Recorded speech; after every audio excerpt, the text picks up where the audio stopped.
भिन्नों के गुना के गुणधर्म से खाली स्थानों को भरें। अब देखिए भिन्नों के गुना के गुणधर्म क्या होता है, पहले उसको हम समझ लेते हैं। तो गुणधर्म पहला पूर्णांकों के, तो पहला गुणधर्म क्या कहता है, गुणधर्म एक, पूर्णांकों के गुणनफल की तरह भिन्नों के क्रम को बदलने से गुणनफल में परिवर्तन नहीं होता है। देखिए 8 गुना 1/16 को अगर गुना करें तो जो इसका उत्तर आएगा वह किसके बराबर होगा, 1/16 गुना 8। यानी देखिए क्रम को हम बदल दिए हैं, 8 गुना 1/16 और यहाँ पे 1/16 गुना 8 के बराबर आएगा। तो यही कहता है पहला गुणधर्म। ठीक है, जैसे देखिए, जैसे 4 गुने 5 कितना आएगा 20, और 5 गुने 4 करें तो 20 ही आएगा। देखिए क्रम को बदलने पे। ठीक है, तो उसी तरह 1/16 गुना 8 देखिए कितना आएगा, 8 दूनी 16 यानी 1/2। उसी तरह 8 गुना 1/16 भी देखिए 8 दूना 16 1/2, यानी क्रम को बदल करके गुना करें तो आंसर वही आएगा, उत्तर वही आएगा। ठीक है, तो यही कहता है गुणधर्म, पहला गुणधर्म भिन्नों के क्रम को बदलने से गुणनफल में परिवर्तन नहीं होता है। तो जैसे देखिए भिन्नों के क्रम, तो 1/16 पहले था, उसके बाद 8 गुना हो रहा था, तो देखिए 1/2 आया। तो 8 को हम पहले लिख लिए और 1/16 को बाद में, तो भी 1/2 आया। ठीक है, दूसरा गुणधर्म पूर्णांकों के गुणनफल की तरह भिन्नों को का समूहन बदलने से गुणनफल में परिवर्तन नहीं होता है। तो देखिए समूहन मतलब जैसे यहाँ पे दिया हुआ है 2 पूर्णांक 1/7 गुना 1 पूर्णांक 2/9, देखिए कोष्टक में है, गुना 1 पूर्णांक 2/5। तो ये इसको जो हल करेंगे आंसर जो आएगा वह इसके आंसर के भी बराबर होगा। इसका उत्तर जो आएगा देखिए 2 पूर्णांक 1/7 गुना 1 पूर्णांक 2/9 गुना 1 पूर्णांक 2/3, ये कोष्टक में है। देखिए यहाँ पे पहला और दूसरा संख्या कोष्टक में है, यानी यहाँ पे देखिए दूसरा और तीसरा संख्या को कोष्टक में ले लिया है। ठीक है, पहला संख्या को बाहर कर दिया तो भी कोई फर्क नहीं पड़ेगा, यानी आंसर उत्तर दोनों का बराबर ही आएगा, यानी समूह को बदल दिया है। तो पहले में पहला और दूसरा संख्या को एक समूह में लिया था और तीसरा संख्या से गुना कर रहा है। यहाँ पे देखिए बराबर करके फिर दूसरा और तीसरा को एक समूह में यानी कोष्टक में लिया है, छोटा कोष्टक में, तो पहला को गुना कर रहा है इधर। तो पहले हम देखिए कोष्टक को हल करते हैं, यानी इसको हल करके इससे गुना करना है। ठीक है, और इसमें ये दोनों को गुना करके फिर इससे गुना करना है, तो आंसर वही आएगा। ठीक है, तो यही कहता है गुणधर्म दूसरा। तो गुणधर्म दूसरा क्या कहता है कि पूर्णांकों के गुणनफल की तरह भिन्नों का समूहन बदलने से गुणनफल में परिवर्तन नहीं होता है।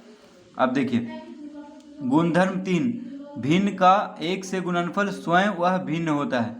तो 1 से अगर किसी को भी गुना करे भिन्न को तो स्वयं आ जाएगा, जैसे 5/7 गुना 1 5/7 होता है। ठीक है, वही आ जाएगा। उसी तरह देखिए 3 पूर्णांक 1/2 गुना 1 बराबर 7/2 होगा, पूर्णांक तोड़ने पे गुना 1 बराबर 7/2 ही आ जाएगा, बराबर 3 पूर्णांक 1/2। यानी 1 से अगर किसी भिन्न को भी 1 से अगर गुना करेंगे तो वही स्वयं आ जाएगा, जैसे यहाँ पे देखिए। और गुणधर्म 4 क्या कहता है, किसी भिन्न और शून्य का गुणनफल शून्य होता है, यानी शून्य के साथ अगर किसी भी भिन्न को गुना करेंगे तो शून्य ही आएगा। ठीक है, तो शून्य के साथ किसी भी भिन्न को गुना करने पे शून्य ही आएगा, यही कहता है गुणधर्म 4। अब देखिए गुणधर्म 5 क्या कहता है, तो गुणधर्म 5 कहता है पहला भिन्न गुना दूसरा भिन्न प्लस तीसरा भिन्न।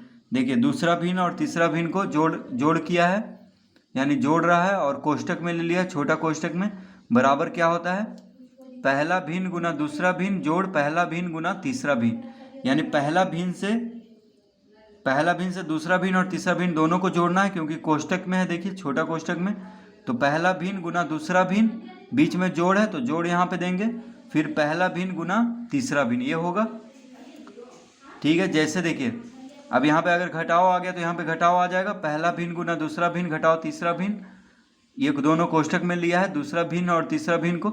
तो पहला भिन्न गुना दूसरा भिन्न माइनस पहला भिन्न गुना तीसरा भिन्न। जैसे देखिए हम यहाँ पे इसको समझा देते हैं। मान लीजिए 2/7 गुना 3/5 जोड़ 5/3 इस तरह से रहेगा। देखिए पहला भिन्न गुना दूसरा भिन्न जोड़ तीसरा भिन्न, ठीक है, क्या हम बता रहे हैं अभी। तो अब देखिए तो ये क्या हो जाएगा, यानी इसका हल कैसे करेंगे, तो 2/7 गुना 3/5 जोड़ 2/7 गुना 5/3। देखिए 2/7 से दोनों को बारी बारी से गुना करेंगे, 2/7 को पहले 3/5 से गुना करेंगे, ये जो जोड़ है वो सामने ही आएगा यहाँ पे बीच में, ठीक है। उसके बाद 2/7 से गुना करेंगे 5/3 को। ये कह रहा है देखिए गुणधर्म 5, अगर यहाँ पे बीच में घटाव अगर है, देखिए गुणधर्म 6 आप बता रहे हैं, अगर बीच में घटाव है, देखिए यहाँ पे घटाव है ख में, तो यहाँ पे बस घटाव आ जाएगा, ठीक है, और कोई बदलाव नहीं होगा। तो यही कहता है गुणधर्म 5 का क और ख,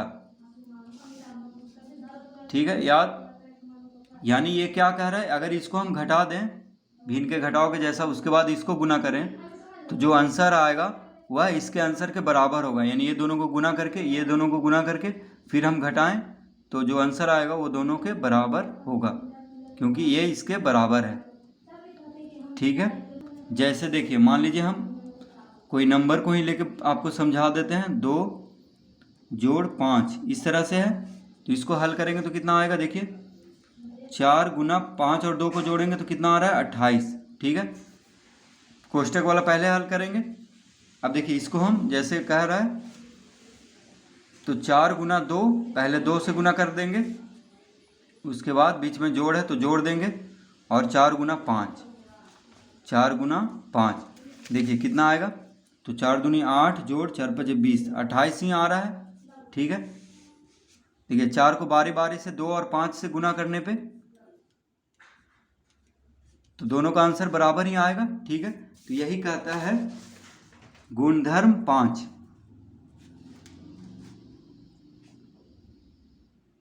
जैसे देखिए 5/12 गुना 1.3/8 माइनस 3/8, देखिए ये दोनों कोष्टक में है तो बराबर, यानी इसको अगर हल कर लें, पहले इसको घटाएं और इससे गुना करें तो जो उत्तर आएगा वह किसके बराबर होगा, तो 5/12 गुना 1.3/8, यानी 5/12 से दोनों को बारी बारी से गुना करेंगे, तो 5/12 गुना 1.3/8, बीच में घटाव है तो यहाँ पे घटाव देंगे, 5/12 गुना 3/8, यानी पहले ये दोनों को गुना करें फिर ये दोनों को गुना करें फिर देखिए घटा दें तो भी आंसर बराबर ही आएगा। अब देखिए पहला 3/5 गुना 7/8 बराबर 7/8 गुना 3/5 हो जाएगा। देखिए पहला गुणधर्म, तो यहाँ पे कितना हो जाएगा 3/5, तो देखिए 3/5 गुना 7/8 बराबर होगा 7/8 गुना 3/5 के, ठीक है। 3/5 इधर भी है, देखिए क्रम बस बदला है, जैसे पहला गुणधर्म में हम सीखे थे, तो यहाँ पे इसका आंसर कितना हो जाएगा 3/5। अब देखिए दूसरा, यहाँ पे भी 3/15 पहले गुना हो रहा है, उसके बाद 8/21 बराबर होगा 8/21 पहले गुना करें उसके बाद 3/15, तो यहाँ पे हम भर देंगे 3/15, ठीक है। अब यहाँ पे देखिए 5 गुना 8/11, तो 5 से पहले गुना हो रहा है उसके बाद 8/11 बराबर होगा 8/11 गुना 5। अब 5 में देखिए 11 गुना 1/4, तो 1/4 गुना 11 हो जाएगा, सब पहला गुणधर्म सब में लग रहा है। चौथा में देखिए 15 गुना 2/11 बराबर कितना हो जाएगा 2/11, 2/11 गुना 15, ठीक है। छठा में देखिए 3/4 गुना 17, तो बराबर होगा 17 गुना 3/4, यानी अगर 3/4 को 17 से गुना करें तो जो उत्तर आएगा वह इसके बराबर होगा 17 गुना 3/4 के।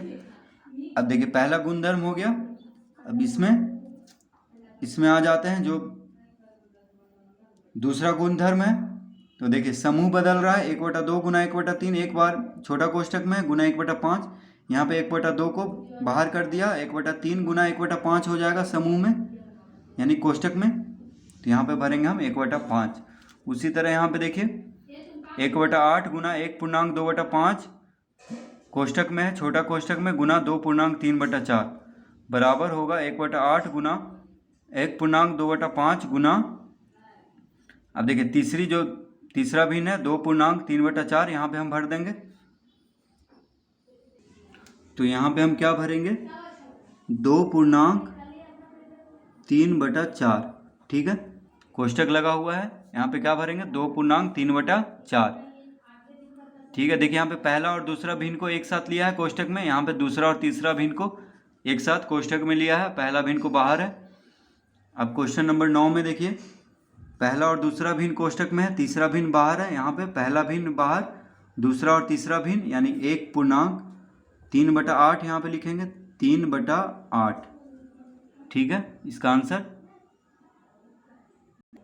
अब यहाँ पे देखिए पहला और दूसरा भिन्न को कोष्टक में लिया है, गुना तीसरा भिन्न बाहर है, मतलब कोष्टक के बाहर, ठीक है, बराबर हो जाएगा।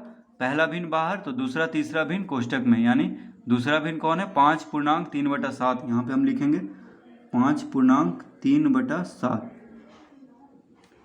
अब देखिए इसमें 1.5/7 गुना 1, तीसरा गुणधर्म में आ जाते हैं हम, 1 से गुना होगा तो वही आंसर हो जाएगा 1.5/7, यानी 1 से गुना हो रहा है तो वही आंसर हो जाएगा, जो जिससे गुना हो रहा है 1, इसमें भी देखिए 1 गुना हो रहा है तो यही आंसर हो जाएगा 2.5/27, तीसरा गुणधर्म के अनुसार।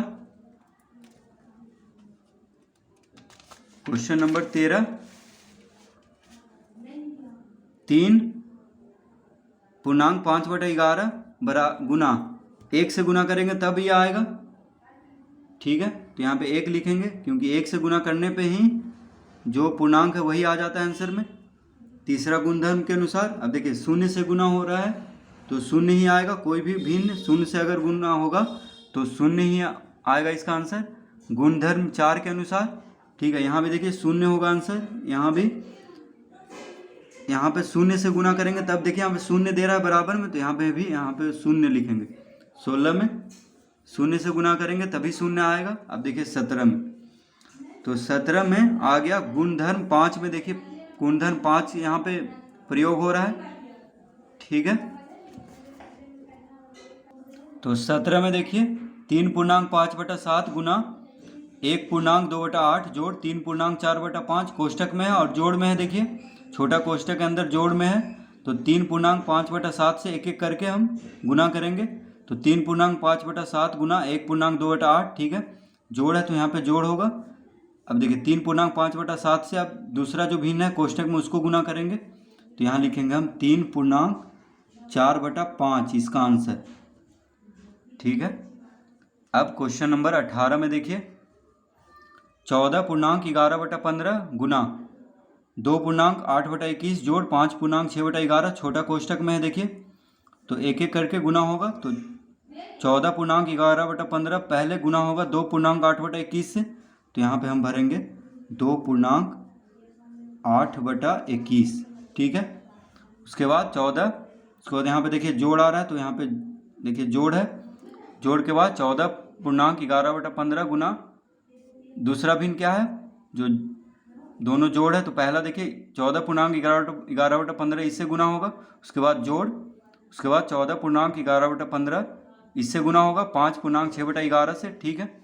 अब इसमें देखिए घटाव है, ठीक है, तो गुणधर्म 5 में जो ख में दिया है उसी तरह बस जोड़ के जगह घटाव हो जाएगा, तो पहला पूर्णांक है 11.25/29 गुना 3.5/7 माइनस 1.2/11, ये दोनों देखिए कोष्टक में है, तो 11.25/29 से एक एक करके हम गुना करेंगे और बीच में घटाव देंगे क्योंकि यहाँ पे घटाव है, तो 11.25/29 से पहले 3.5/7 गुना होगा, फिर बीच में घटाव, फिर देखिए 11.25/29 से 1.2/11 को गुना करेंगे, तो यहाँ पे लिखेंगे 1.2/11, ठीक है।